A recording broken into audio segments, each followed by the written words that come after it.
बिस्मिल्लाहिर्रहमानिर्रहीम। ये lecture previous lecture की ही एक्सटेंशन है। प्रीवियस लेक्चर में आपको ये प्रॉब्लम डिटेल में करवाया गया है और इस लेक्चर में उस कोशिश की गई है कि अगर आप इसको पेपर पे सॉल्व करना चाहें या एग्ज़ाम में सॉल्व करना चाहें तो किस तरह से एक ही शीट पे ये प्रॉब्लम सॉल्व किया जा सकता है। तो ज़रा ऑर्गेनाइज्ड वे है, तो स्टार्ट करते हैं। आपके पास ये स्टार्टिंग सॉल्यूशन है जो हमने नॉर्थ वेस्ट कॉर्नर मेथड से ऑब्टेन किया है। तो स्टार्टिंग सॉल्यूशन आपके पास है, ये आपके पास वेरिएबल x11 x12, आपके पास स्टार्टिंग बेसिक सॉल्यूशन है x11 equal to 5, x12 equal to 10, x22 equal to 5, x23 equal to 15, x24 equal to 15 and x34 equal to 10। तो ये आपका बेसिक सॉल्यूशन है जो नॉर्थ वेस्ट कॉर्नर ने सजेस्ट किया है। तो इस सॉल्यूशन की ऑब्जेक्टिव वैल्यू क्या है, यानी ट्रांसपोर्टेशन कॉस्ट, तो ये भी हम निकाल सकते हैं। आपको पता है ये जो कॉर्नर में 10 है ये यूनिट कॉस्ट दी गई है, हर एक सेल पे ये यूनिट कॉस्ट अवेलेबल है। तो ये 10 है यूनिट कॉस्ट, तो ये 5 यूनिट्स की कॉस्ट क्या होंगी, 5 मल्टीप्लाइड बाय 10। इसी तरह इसकी कॉस्ट है ट्रांसपोर्टेशन, यानी अगर आप इस सोर्स से इस डेस्टिनेशन तक जाना चाहें तो यूनिट कॉस्ट है 2, तो 10 यूनिट्स क्या होंगी, 10 मल्टीप्लाई बाय 2। इसी तरह जितने भी बेसिक वेरिएबल्स हैं उनसे हम कॉस्ट निकाल सकते हैं। तो टोटल कॉस्ट हमारी ट्रांसपोर्टेशन क्या होगी, 5 multiply by 10 plus 10 multiply by 2 plus 5 multiply by 7 plus 15 multiply by 9 plus 15 multiply by 20 and 10 multiplied by 18। तो आप इन तमाम कॉस्ट को जब ऐड करेंगे तो ये आपके पास जो टोटल कॉस्ट आएगी इस बेसिक सॉल्यूशन की वो आएगी $520। ये हमारे पास स्टार्टिंग सॉल्यूशन है और ये उसकी ट्रांसपोर्टेशन कॉस्ट। तो नेक्स्ट हमारा ऑब्जेक्टिव है कि हम ऑप्टिमल सॉल्यूशन फाइंड आउट करना चाह रहे हैं, यानी मिनिमम जो ट्रांसपोर्टेशन कॉस्ट क्या हो सकती है। तो इसको हम सॉल्व करते हैं सिंपलेक्स मेथड से। सबसे पहला स्टेप तो यही होता है कि तमाम सेल्स के साथ मल्टीप्लायर्स एसोशिएट कर दें। ये रोज़ हैं, रो 1, रो 2, रो 3, तो आपने रो के साथ यू मल्टीप्लायर एसोशिएट करना है। तो रो 1 के साथ u1, रो 2 के साथ u2 और रो 3 के साथ u3। इसी तरह कॉलम्स में आप v मल्टीप्लायर एसोशिएट करेंगे, तो कॉलम 1 v1, कॉलम 2 में v2, कॉलम 3 v3 और कॉलम 4 v4। तो आपने मल्टीप्लायर इस तरह से रोज़ और कॉलम्स से एसोशिएट कर देने हैं। अब हमने देखना है कि क्या ये हमारा सॉल्यूशन जो स्टार्टिंग बेसिक सॉल्यूशन है ये ऑप्टिमल है या नहीं। तो इसको चेक करने के लिए हमें नॉन बेसिक वेरिएबल्स के कोएफिशिएंट्स चाहिए। नॉन बेसिक वेरिएबल्स की अगर हमें कोएफिशिएंट्स पता चल जाए तो क्योंकि ये मिनिमम कॉस्ट प्रॉब्लम है, अगर वो नॉन बेसिक वेरिएबल्स के कोएफिशिएंट्स सारे के सारे नेगेटिव हुए तो सॉल्यूशन ऑप्टिमल होगा, हम स्टॉप कर देंगे। तो यही हमारा ऑप्टिमल सॉल्यूशन होगा और ये हमारी ऑप्टिमल कॉस्ट। लेकिन अगर वो नॉन बेसिक वेरिएबल्स के कोएफिशिएंट्स में अगर एक भी पॉजिटिव हुआ तो इट मीन्स ये सॉल्यूशन ऑप्टिमल नहीं है, तो हमें ऑप्टिमैलिटी की तरफ जाना पड़ेगा। तो सबसे पहले हम चेक करते हैं कि ये सॉल्यूशन ऑप्टिमल है या नहीं, और उसके लिए हम मेथड यूज़ करते हैं, मेथड ऑफ मल्टीप्लायर्स। तो तमाम बेसिक वेरिएबल्स के लिए ये कंडीशन सेटिस्फाई करनी चाहिए। इट मीन्स हम देखेंगे कि तमाम बेसिक वेरिएबल्स के लिए इसकी क्या इक्वेशंस बनती हैं। अगर इस बेसिक वेरिएबल्स को लें तो ये है x11, तो इसके लिए रो में है u1, कॉलम में v1, तो ये कंडीशन बनेगी क्योंकि i रो है और j कॉलम, तो 1 रो 1 कॉलम और ये कॉस्ट भी बनेगी C11, तो कॉस्ट इस सेल से रिलेटेड ये कॉर्नर में 10 है। तो C11 तो गिवन है, U1 और V1 हमने फाइंड आउट करने हैं। तो इसके लिए इस बेसिक वेरिएबल्स के अगेंस्ट आपने ये इक्वेशंस बना लेनी है। तो इस वेरिएबल के अगेंस्ट होगा U1 plus V1 equal to 10, और दूसरा बेसिक वेरिएबल्स है हमारे पास इसकी ये है x12, इसके लिए होगा U1 plus V2 equal to 2।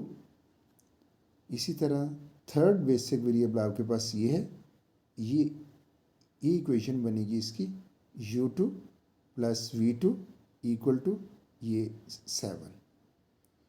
Next इस बेसिक वेरिएबल्स के लिए बनेगा U2 plus V3 equal to 9। इस बेसिक वेरिएबल के लिए U2 plus V4 equal to 20, और ये लास्ट बेसिक वेरिएबल के लिए U3 plus V4 equal to 18। तो जब आपने हर तमाम बेसिक वेरिएबल्स के अगेंस्ट इधर इक्वेशंस बना ली, तो अब हम इन मल्टीप्लायर्स को फाइंड आउट कर सकते हैं। अगर हम U1 को सपोज कर लें 0, तो U1 को सपोज करेंगे 0, इधर 0 प्लेस हो जाएगा, तो V1 और V2 हमारे पास आ जाएगा। इसी तरह ये V1 और V2 हमारे पास आ गया। इसी तरह इसमें आप V2 प्लेस कर देंगे। ये जो जो वैल्यूज़ आपको मिलती जा रही हैं, तो सीक्वेंस में हम उधर पुट करते जाएं। इस तरह हमारे पास तमाम के तमाम मल्टीप्लायर्स आसानी से फाइंड आउट हो जाएंगे। तो ये बहुत सिंपल है। अगर आपने इसको डिटेल में देखना हो तो प्रीवियस लेक्चर ज़रूर देखिएगा। तो ये हमारे पास जब मल्टीप्लायर्स हमने पहले तमाम बेसिक वेरिएबल्स के अगेंस्ट इस तरह की इक्वेशंस बनाई, ये तमाम बेसिक वेरिएबल्स हैं, ये इक्वेशंस बनाई, और उसमें U1 0 सपोज किया, तो हमें तमाम उसको आइटरेटिवली अप्लाई करेंगे तो तमाम के तमाम मल्टीप्लायर्स कैलकुलेट हो जाएंगे। तो इन मल्टीप्लायर्स को हमने इधर प्लेस करना है। तो ये U1, U2, U3, U1 आपका 0 है, और U2 आपका है 5, और U3 3, ये आपके इधर आ जाएंगे। इसी तरह V1 इसमें हमने कैलकुलेट किया है 10, V2 है हमारा 2, V3 है हमारा 4, और V4 15, ये आपके इधर प्लेस हो जाएंगे। ये देखिए, तो जैसे ही हमने मल्टीप्लायर्स कैलकुलेट किए, उनको हम इधर प्लेस कर दिया। अब हम नॉन बेसिक वेरिएबल्स के जो कोफिशिएंट्स हैं इस फार्मूला से कैलकुलेट कर सकते हैं, और ये है नॉन बेसिक वेरिएबल्स के कोफिशिएंट्स। तो पहले हम देखेंगे नॉन बेसिक सेल्स कौन से हैं। ये जो तमाम एम्प्टी सेल्स हैं, ये नॉन बेसिक वेरिएबल्स हैं, यानी एम्प्टी सेल ये शो कर रहा है कि ये सोल्यूशन वैल्यू 0 है, और ऐसे तमाम वेरिएबल्स जिनकी सोल्यूशन वैल्यू 0 होती है उनको नॉन बेसिक वेरिएबल्स कहते हैं। तो अब हम इन तमाम बेसिक वेरिएबल्स के अगेंस्ट नॉन बेसिक वेरिएबल्स के कोफिशिएंट्स Z रो के अंदर उसके कोफिशिएंट्स फाइंड आउट करेंगे। तो इस नॉन बेसिक वेरिएबल्स को लें तो ये बनेगा, ये रो है और ये कॉलम है। तो इसमें UI plus VJ minus CIJ, तो इस नॉन बेसिक वेरिएबल्स के लिए UI 0 है और VJ 4 है, तो हम करेंगे 0 प्लस 4 और माइनस CIJ, और CIJ ये कॉर्नर में कॉस्ट लिखी हुई है, तो आपका हो जाएगा 0 प्लस 4 माइनस 20, ये आ जाएगा माइनस 16। तो इस सेल में हम एंड पे माइनस 16 अप्लाई करेंगे। ये इस नॉन बेसिक वेरिएबल का कोफिशिएंट होगा। इस नॉन बेसिक वेरिएबल का Z रो के अंदर जो कोफिशिएंट है ये माइनस 16 होगा। इस नॉन बेसिक वेरिएबल का कोफिशिएंट कैलकुलेट करते हैं, उसके लिए ये 0 प्लस 15 माइनस 11, तो 0 प्लस 15 माइनस 11 ये आएगा 4। तो x14 यानी इस नॉन बेसिक वेरिएबल का Z रो के अंदर जो कोफिशिएंट होगा वो होगा 4। सिमिलरली हम तमाम एम्प्टी सेल्स के इसी तरह Z रो के कोफिशिएंट्स कैलकुलेट कर सकते हैं। ज़रा देखते हैं इसका क्या होगा। 5 plus 10 minus 12, 5 plus 10 minus 12 3। x21 में इसका कोएफिशिएंट 3 होगा। ये बेसिक्स हैं, इनके अगर हम कोएफिशिएंट्स देखना चाहें जेड रो में तो बेसिक वेरिएबल्स के कोएफिशिएंट्स ज़ीरोज़ होते हैं। तो आप कैलकुलेट भी करके तो ज़ीरोज़ को हम लिखते नहीं, जस्ट नॉन बेसिक वेरिएबल्स, क्योंकि हमें ऑप्टिमलिटी के कंडीशन का उधर से ही पता चलना है। इस नॉन बेसिक वेरिएबल को लें तो ये कैलकुलेट करें इधर से कोएफिशिएंट, ये आ जाएगा 3 + 10 - 4, 3 + 10 - 4 9, ये 9 आ जाएगा इस नॉन बेसिक वेरिएबल को कोएफिशिएंट। इसको अगर देखें तो 3 + 2 - 14 और ये आएगा -9। इस नॉन बेसिक वेरिएबल का कोएफिशिएंट देखते हैं जेड रो में, 3 + 4 - 16, ये आपके पास आएगा -9। तो ये जो तमाम कोएफिशिएंट्स हैं इन नॉन बेसिक सेल्स में हम प्लेस कर देते हैं। ये देखें, ये हमने इस कॉर्नर में प्लेस कर दिए, ये -16, 4 रिस्पेक्टिव सेल्स के अंदर, सिर्फ एम्प्टी सेल्स के अंदर हमने ये सारे ये प्लेस कर दी वैल्यूज़। ये हैं coefficients of non basic variables in Z row. तो जब हमने कोएफिशिएंट्स कैलकुलेट कर लिए तो अब हम देख सकते हैं हमारा सोल्यूशन ऑप्टिमल है या नहीं। तो अगर एक भी कोएफिशिएंट पॉजिटिव होगा तो नॉन ऑप्टिमल सोल्यूशन होगा। आप देख रहे हैं ये 4 है, पॉजिटिव कोएफिशिएंट है, 3 9, बाकी सारे नेगेटिव है। तो एक भी पॉजिटिव होगा तो सोल्यूशन नॉन ऑप्टिमल होगा। इट मीन्स ये जो स्टार्टिंग सोल्यूशन हमें नॉर्थ वेस्ट कॉर्नर ने दिया था, ये है नॉन ऑप्टिमल सोल्यूशन। तो अब इसको ऑप्टिमल बनाने के लिए हमें एंट्रिंग वेरिएबल देखना होगा और हमें देखना होगा कि वो एंट्रिंग, क्योंकि ये मिनिमम कॉस्ट प्रॉब्लम है, तो मिनिमम कॉस्ट में जो कोएफिशिएंट मोस्ट पॉजिटिव होता है जेड रो में वो एंट्रिंग वेरिएबल होता है। तो इसमें अगर देखा जाए ये 9 मोस्ट पॉजिटिव है, तो ये सेल है आपका 3 1। तो x31 जो वेरिएबल है ये आपका एंट्रिंग वेरिएबल होगा। तो इसको मार्क कर लें, ये एंट्रिंग है। इस जब हमने आइडेंटिफाई कर लिया कि ये एंट्रिंग वेरिएबल है तो हमने अब लिविंग वेरिएबल फाइंड आउट करना है और इसकी वैल्यू देखनी है कि इसकी क्या वैल्यू सजेस्ट करते हैं। अगर हम सपोज कर लें कि ये एंट्रिंग वेरिएबल है और हम इसको एक थीटा अमाउंट देते हैं, तो फिर हमने देखना है कि अगर इसको थीटा दें तो फिर लिविंग वेरिएबल कौन सा होगा, तो उसकी कैलकुलेशन इन्वॉल्व होगी। उसके लिए हम यूज़ करते हैं क्लोज लूप। ये क्लोज, इसी ये एक पिक्चर है क्लोज लूप। उसमें तरीका ये है कि हम ये पहले नॉन बेसिक था यानी एम्प्टी था, इसको मैंने थीटा वैल्यू दे दी, ये थीटा। तो अगर जब हम इसको थीटा असाइन करेंगे कोई पॉजिटिव वैल्यू तो जाहिर है ये सप्लाई डिस्टर्ब हो गई। ये पहले थी 10 इधर है और प्लस थीटा, तो ये 10 के साथ अगर जब थीटा ऐड करेंगे तो उसी थीटा को अगर बैलेंस करना है हमने सप्लाई और डिमांड्स को, तो उसी थीटा को इस बेसिक वेरिएबल से माइनस करना होगा। तो अगर हम इसको इधर से माइनस करेंगे तो इस कॉलम में डिमांड डिस्टर्ब हो गई। तो डिमांड डिस्टर्ब को जब अगर इसमें प्लस किया है तो ये डिमांड बढ़ गई है, तो उसी थीटा को इधर इस बेसिक सेल से माइनस कर दें तो वो कॉलम की डिमांड भी बैलेंस हो जाएगी। तो जब आप इधर उसको फुलफ़िल करेंगे तो इधर थीटा माइनस प्लस करने से ये रो की सप्लाई डिस्टर्ब हुई, तो इट मीन्स इसमें किसी बेसिक सेल में आपने थीटा को माइनस करेंगे तो वो फिर उसकी सप्लाई भी फुलफ़िल हो जाएगी।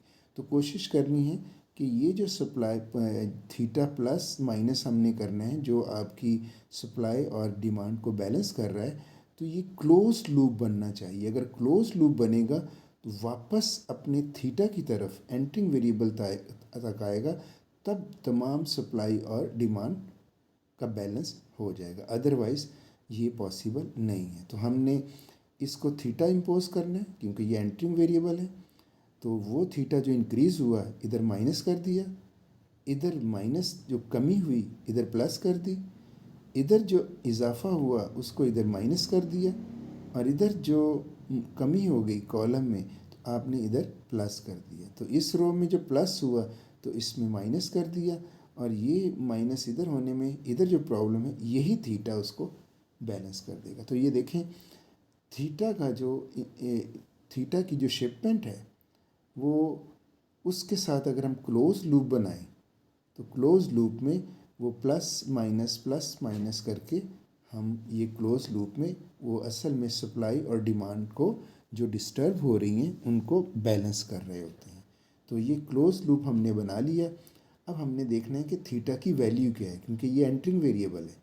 तो एंटरिंग वेरिएबल में थीटा की क्या वैल्यू दें ताकि हम फिर नेक्स्ट देखें कि कौन सा वेरिएबल लीव कर रहा है। तो इस केस में अगर देखें मैं थीटा जो भी सपोज करूं तो थीटा की अगर मैं पॉजिटिव वैल्यू लूं तो कौन से ऐसे सेल्स हैं जहाँ पे इनफिजिबिलिटी के चांसेस हैं। ये देखें जिस वैल्यू में थीटा माइनस हो रहा है इसमें हो रहा है, इसमें हो रहा है और इसमें हो रहा है, यहाँ चांसेस है इनफिजिबिलिटी अगर आप थीटा को सपोज करते हैं तो। ये पॉजिटिव वैल्यू है, ये पॉजिटिव है, थीटा अगर आप सपोज करते हो तो ये कभी भी इनफिजिबल नहीं हो सकते और ये 15 तो लूप के अंदर शामिल ही नहीं है। इट मीन्स अगर आप थीटा सपोज करोगे तो उसमें जिन वैल्यूज़ को आपने कंसिडर करना है वो ये माइनस थीटा वाले होंगे। तो इन माइनस थीटा वाले सेल्स को ये है x11 की वैल्यू है 5 माइनस थीटा और ये है x22 वेरिएबल और इसकी वैल्यू है 5 माइनस थीटा और थर्ड माइनस वाला ये सेल है और ये वेरिएबल होगा x34। तो x3 वेरिएबल में वैल्यू क्या है 10 माइनस थीटा। यही तीन वेरिएबल्स ऐसे हैं जिसमें जो कि लिविंग वेरिएबल के कैंडिडेट्स हैं, इन में से ही कोई वेरिएबल लिविंग होगा। तो इसको हम इनकी लिस्ट ले लेते हैं x11 5 minus theta, x22 5 minus theta और x34 10 माइनस थीटा। तो अब थीटा क्या सपोज करें कि एक वेरिएबल नॉन बेसिक बन जाए। जी जाहिर है ये नॉन ज़ीरो वैल्यूज़ हैं, तीनों के तीनों बेसिक वेरिएबल्स हैं। तो इनमें से ही थीटा की जो वैल्यू ऐसी लेनी है इनमें से कोई वेरिएबल ज़ीरो हो जाए ताकि वो लिविंग वेरिएबल हमें मिल जाए और थीटा वो लेना है कि दूसरा कोई वेरिएबल इनफिजिबल ना हो। तो यहाँ 10 minus theta 5 minus theta 5 minus theta. तो थीटा अगर हम 5 ले लेंगे तो ये वेरिएबल भी पॉजिटिव रहेगा और इधर से हमें लिविंग भी मिल जाएगा, बल्कि लिविंग के लिए तो ये दो वेरिएबल्स मिल रहे हैं। तो लिविंग अगर दो वेरिएबल हैं तो टाई आ जाएगी लिविंग में, तो हम उनमें से किसी एक वेरिएबल को लिविंग के लिए चूज़ कर सकते हैं। तो हम लिविंग के लिए इसको चूज़ कर लेते हैं x11 थीटा 5। अब थीटा 5 हम इधर 5 देंगे यानी इधर 5 देंगे और सारी कैलकुलेशंस इन्वॉल्व होगी। तो कौन सा वेरिएबल हमने कहा नॉन बेसिक होगा x11, तो प्लेस करते हैं थीटा इक्वल टू 5, ये 5 हो जाएगा यानी यहाँ 5 आएगा। ये 10 माइनस थीटा ये 5 हो जाएगा, न्यू कैलकुलेशन है, नया सोल्यूशन कैलकुलेट हो रहा है।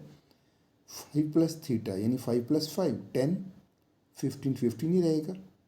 5 माइनस थीटा ये क्योंकि हमने नॉन बेसिक नहीं लिया, हमने इसको सेलेक्ट किया हुआ है, तो इस ज़ीरो को, हालांकि ये नॉन बेसिक बज़ाहिर नज़र आता है कि ज़ीरो वैल्यू है, लेकिन ये ऐसा बेसिक वेरिएबल होगा जो बेसिक विद ज़ीरो वैल्यू होगा। और आपने देखा होगा प्रीवियस सिंप्लेक्स मेथड में ये डीजेनरेसी के केस को हाईलाइट कर रहा है।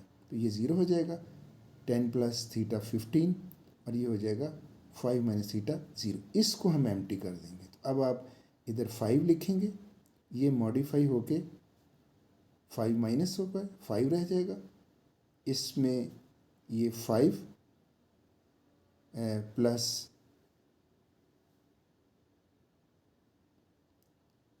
ये वैल्यू गलत है, ये 5 है, ये गलती से लिखी गई है। 5 प्लस 5 10, ये 15 और ये 5 हो जाएगा, 0 हो जाएगा, ये 15 हो जाएगा और ये एम्प्टी हो जाएगा। तो नेक्स्ट आइट्रेशन हमारी क्या होगी, एक तो लिविंग वेरिएबल हमें पता चला 1 वो हमने मार्क कर लिया और दूसरा ये नई आइट्रेशंस में इनकी जो वैल्यूज़ होंगी यानी ये थीटा 5, ये 5 माइनस 10 माइनस 5, ये 5 था जो गलती से 15 नज़र आ रहा है। 5 प्लस 5 10, 15 का 15 और ये आपका 0 हो जाएगा। ये 15, तो वो जो थीटा की वैल्यूज़ हैं वो प्लस माइनस करके जो नया सोल्यूशन हमारे पास आएगा वो ये है। तो अब आपके पास एंटरिंग वेरिएबल और एंटरिंग वेरिएबल ये था, इसकी ये बेसिक वैल्यू आ गई। लिविंग वेरिएबल ये बना, ये एम्प्टी हो चुका है। और दूसरे जो वेरिएबल्स हैं, न्यू बेसिक फिजिबल सोल्यूशन आपके पास आ चुका है। अब आपने देखना है कि आपकी इस सोल्यूशन के लिए ऑब्जेक्टिव वैल्यू जी की क्या है। तो इस फिजिबल सोल्यूशन के लिए जो नॉर्थ वेस्ट से मिला था उसके लिए ऑब्जेक्टिव वैल्यू 520 थी। अब ये जो नया सोल्यूशन मिला इसके लिए हम देखेंगे कि ऑब्जेक्टिव वैल्यू क्या है। तो इसकी ऑब्जेक्टिव वैल्यू इसी तरह ये यूनिट कॉस्ट है 15 यूनिट्स, 15 मल्टीप्लाई बाय 2। इसी तरह ये यूनिट कॉस्ट 7 है तो 0 यूनिट है, 0 multiply by 7, 5 multiply by 9, 10 multiply by 20, 5 multiply by 4 और 5 मल्टीप्लाई बाय 18। इन सब को ऐड कर देंगे तो हमारे पास इस सोल्यूशन की ट्रांसपोर्टेशन कॉस्ट आ जाएगी, ऑब्जेक्टिव वैल्यू जी। ये आई है 475, इसको इधर प्लेस कर देंगे। तो अभी हमने नया सोल्यूशन हमें मिल गया जो इससे बेहतर है। ये 520 ट्रांसपोर्टेशन कॉस्ट थी, अब आपके पास कॉस्ट मिनिमम होके 475 आ चुकी है। तो आइट्रेशन में ये ऑब्जेक्टिव वैल्यू इम्प्रूव हुई है, मिनिमम कॉस्ट है तो वैल्यू कम हुई है। अब हमारे पास ये सोल्यूशन है, ये ऑब्जेक्टिव वैल्यू है। फिर वही देखना है कि क्या ये सोल्यूशन ऑप्टिमल है। अगर ऑप्टिमल है तो स्टॉप कर देंगे और यही हमारी ट्रांसपोर्टेशन कॉस्ट ऑप्टिमल कॉस्ट होगी। अगर ऑप्टिमल नहीं है तो फर्दर चलेंगे। तो ऑप्टिमैलिटी के लिए वही पहले मल्टीप्लायर्स कैलकुलेट करेंगे, फिर उन मल्टीप्लायर्स को यूज़ करते हुए नॉन बेसिक वेरिएबल्स के कोएफिशिएंट्स जो जेड होंगे उनको कैलकुलेट करेंगे। तो सेम उसी तरह अब हमने ये जो मल्टीप्लायर्स हैं ये प्रीवियस हैं, अब नए सिरे से उनको रीसेट कर दिया, नए सिरे से मल्टीप्लायर्स कैलकुलेट होंगे। या मल्टीप्लायर्स बेसिक वेरिएबल्स के होते हैं तो बेसिक वेरिएबल्स के अगेंस्ट जो कंडीशन है वो फुलफ़िल करनी है। इस बेसिक वेरिएबल x1 2 के साथ इक्वेशन क्या बनेगी, u1 plus v2 equal to 2। इस बेसिक वेरिएबल्स होगी u2 plus v2 equal to 7। ये हो जाएगी u2 plus v3 equal to 9। ये हो जाएगी u2 plus v4 equal to 20 और ये हो जाएगी u3 plus v1 equal to 4 और ये लास्ट बेसिक वेरिएबल है u3 plus v4 equal to 18। तो ये जब आपने ये मल्टीप्लायर्स की इक्वेशंस बना ली, अब u1 को 0 पुट करेंगे और सक्सेसिवली जो वैल्यूज़ मिलती जाएंगी उनको हम पुट करते रहेंगे तो हमें तमाम मल्टीप्लायर्स मिल जाएंगे, फाइंड आउट हो जाएंगे। तो ये आपके पास तमाम मल्टीप्लायर्स कैलकुलेट हो गए जिसमें u1 0 है, u2 5 और u3 3। ये मल्टीप्लायर इधर आ जाएंगे और v1 आपके पास है 1, v2 आपके पास है 2, v3 4 और v4 50। ये आपके इधर प्लेस हो जाएंगे, तो इनको इधर प्लेस कर दें, राइट। अब आप इन मल्टीप्लायर्स को लेके नॉन बेसिक वेरिएबल्स के कोएफिशिएंट्स फाइंड आउट कर सकते हैं जेड रो के अंदर, और उसके लिए ये फार्मूला यूज़ करते हैं। और ये नॉन बेसिक के लिए तो उसी तरह जैसे पहले था, ये नॉन बेसिक है, ये आ जाएगा 0 प्लस 1 माइनस 10 माइनस 9। इसके लिए आ जाएगा 0 प्लस 4, इस फार्मूला को फॉलो कर रहे हैं, 0 प्लस 4 माइनस 20, ये माइनस 16। इसके लिए आ जाएगा 0 प्लस 15 माइनस 11। इसके लिए आ जाएगा 5 प्लस 1 माइनस 12। बेसिक वेरिएबल्स को कैलकुलेट करने की ज़रूरत नहीं है, ये नॉन बेसिक है। ये आ जाएगा 3 प्लस 2 माइनस 14। इसके लिए आ जाएगा 3 प्लस 4 माइनस 16। तो ये सारे जो हमने कैलकुलेट किए इन नॉन बेसिक सेल्स के अंदर, ये जो कोएफिशिएंट्स है ये हम प्लेस कर देंगे। ये देखिएगा, ये हमने प्लेस कर दिए। अब हमने ये कोएफिशिएंट असल में जेड रो के हैं, नॉन बेसिक वेरिएबल्स के जेड रो में कोएफिशिएंट्स। तो ऑप्टिमैलिटी के लिए देखना होता है मिनिमम कॉस्ट प्रॉब्लम है, तो मिनिमम ऑब्जेक्टिव प्रॉब्लम है, तो आपके तमाम नेगेटिव अगर कोएफिशिएंट्स होंगे तो ऑप्टिमल होगा, अदरवाइज नॉन ऑप्टिमल। तो आप देख सकते हैं ये एक कोएफिशिएंट अभी भी पॉजिटिव है, इट मीन्स सोल्यूशन आपका नॉन ऑप्टिमल है, और नॉन ऑप्टिमल यही आपका एंट्रिंग वेरिएबल होगा। x31 एंट्री, ये आपने मार्क कर दें, ये एंट्री वेरिएबल है। अब आपने लिविंग वेरिएबल फाइंड आउट करना है और इसकी कोई वैल्यू देखनी है कि थीटा शिफ्टमेंट करेंगे और फिर एक क्लोज लूप बनाएंगे और क्लोज लूप से देखेंगे कि ये थीटा क्या है और फिर कौन सा वेरिएबल लूप लीव करता है और नया सोल्यूशन कैसे फाइंड आउट करते हैं। तो देखिएगा इसका ये मैंने इधर ड्रॉ कर लिया, आपने इधर थीटा इम्पोज करना है, ये थीटा है, तो ज़ाहिर है क्लोज लूप बनाना है ताकि इस थीटा की वजह से जो इस रो के अंदर डिस्टर्बेंस हुई है, थीटा ऐड हो गया, तो ज़ाहिर है वो इस कॉलम में भी ऐड हुआ है, तो उसको इधर से माइनस करना है, ये माइनस होके इस रो में प्रॉब्लम होगा तो इसके अंदर ऐड करना है, और फिर इस कॉलम का प्रॉब्लम इधर माइनस करके और होम था। तो अभी भी हम इसको डिस्कस कर चुके हैं, अगर इसकी डिटेल जाननी हो तो प्रीवियस लेक्चर ज़रूर देखिएगा।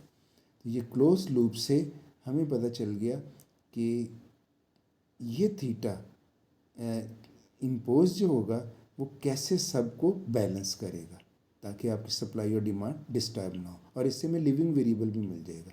अब थीटा गेस करना है कि पॉजिटिव थीटा क्या हो कि कोई इनफिजिबल ना हो। तो अभी जैसे पहले जिक्र हुआ, सिर्फ ऐसे वेरिएबल्स को उठाना है जिनमें थीटा माइनस हो रहा है, वहीं पे इनफिजिबिलिटी के चांसेस हैं।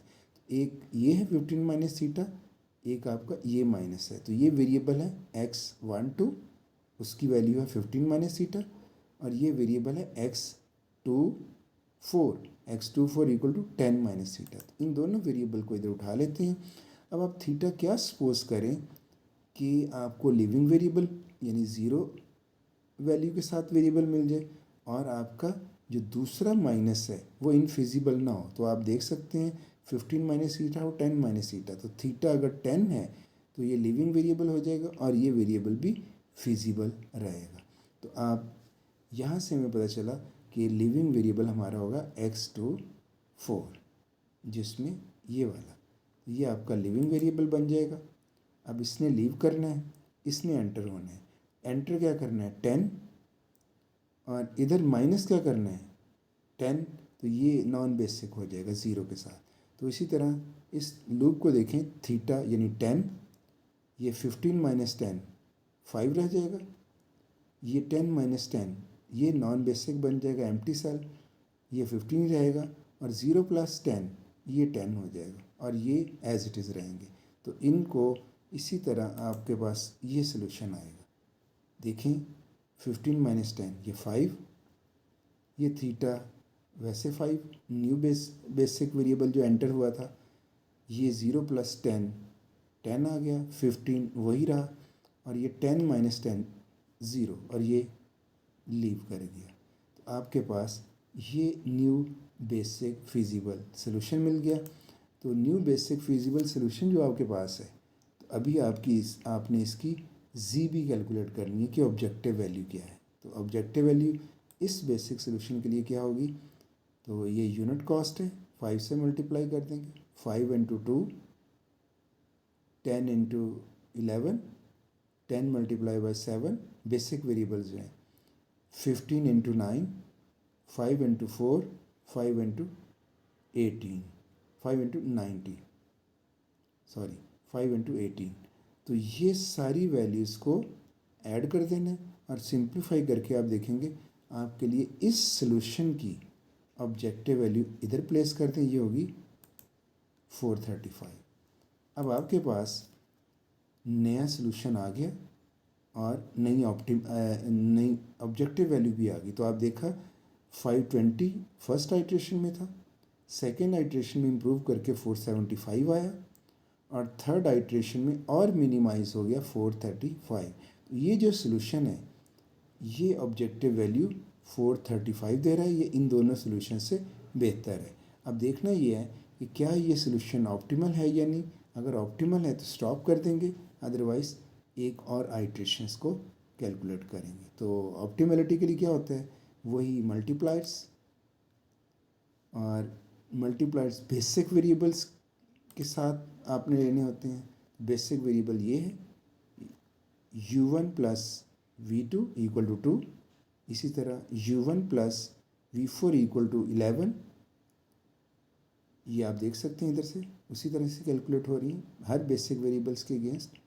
u2 plus v2 equal to 7, u2 plus v3 equal to 9, u3 plus v1 equal to 4, u3 plus v4 equal to 5। ये आपके पास सॉरी ये आ जाएगा u3 plus v4 equal to, ये कॉस्ट लेनी है तो गलती से वो 5 मैंने कह दिया, आपका u3 प्लस v4 और ये कॉस्ट जो कॉर्नर में आ रही है तो सेम हर एक के साथ है।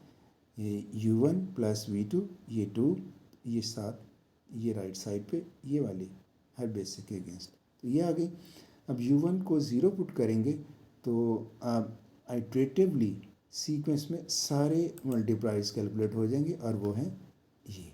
इन मल्टीप्लायर्स को इधर प्लेस कर दें, ये मल्टीप्लायर्स हमने प्लेस कर दिए।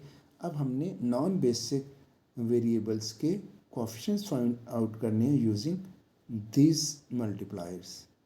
उसके लिए हमारे पास ये नॉन बेसिक के लिए ये कोएफिशिएंट कैलकुलेट करने का फार्मूला सेम उसी तरह हर नॉन बेसिक के अगेंस्ट आप देखोगे कि कोएफिशिएंट क्या होगा। तो इसका कोएफिशिएंट क्या होगा, 0 प्लस 3 माइनस 10, ये आ जाएगा -13, ये कोएफिशिएंट -13 होगा। इस नॉन बेसिक का, बेसिक के तो 0 होते हैं कोएफिशिएंट्स, इस नॉन बेसिक का 0 प्लस 4 माइनस 20, इसी तरह इस नॉन बेसिक का, फिर इस नॉन बेसिक का और ये सारे के सारे इधर कैलकुलेट की हुई हैं। ये हैं आपके coefficients of non basic variables in Z row, और आप देख सकते हैं ये सारे के सारे नेगेटिव हैं। और अगर ये इधर प्लेस कर दें, अगर सारे कोएफिशिएंट्स नॉन बेसिक वेरिएबल्स के जेड रो के अंदर नेगेटिव हों तो आप कहेंगे कि ये सोल्यूशन ऑप्टिमल है। तो अब आपके पास ये जो सोल्यूशन निकला है, जब ऑप्टिमलिटी का हमने टेस्ट लगाया तो पता चला ये सोल्यूशन ऑप्टिमल है। तो इस ऑप्टिमल सोल्यूशन को हम आंसर कैसे करेंगे, ये है x12 equal to 5, x14 equal to 10, इस वेरिएबल को कहेंगे x22, ये वेरिएबल की वैल्यू है equal to 10, x23 equal to ये 15, x31 इक्वल टू 5 और x34 इक्वल टू 5। ये आपका जो सोल्यूशन है इधर, जिसमें ये बेसिक वेरिएबल्स हैं बाकी ज़ीरोज़ हैं, तो ये सोल्यूशन आपका ऑप्टिमल सोल्यूशन कहलाएगा क्योंकि ऑप्टिमल कंडीशन होल्ड कर रही है। और ऑब्जेक्टिव वैल्यू क्या होगी, इस सोल्यूशन की z वैल्यू ये है तो यही आपकी ऑप्टिमल वैल्यू होगी, ऑब्जेक्टिव वैल्यू, और ये ट्रांसपोर्टेशन कॉस्ट कहेंगे। तो हमने जो प्रॉब्लम स्टार्ट लिया था उसके अंदर ये ऑप्टिमल सोल्यूशन है और ये मिनिमम ट्रांसपोर्टेशन कॉस्ट। तो आपका प्रॉब्लम सॉल्व हो चुका है।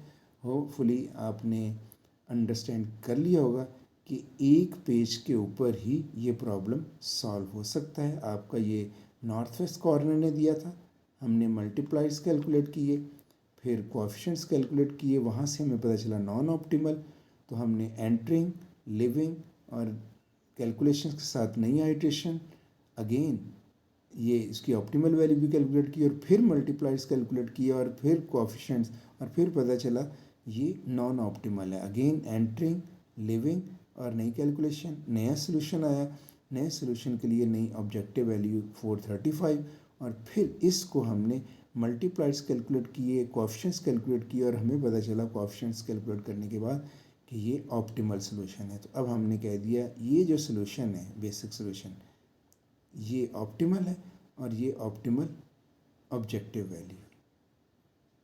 Thank you.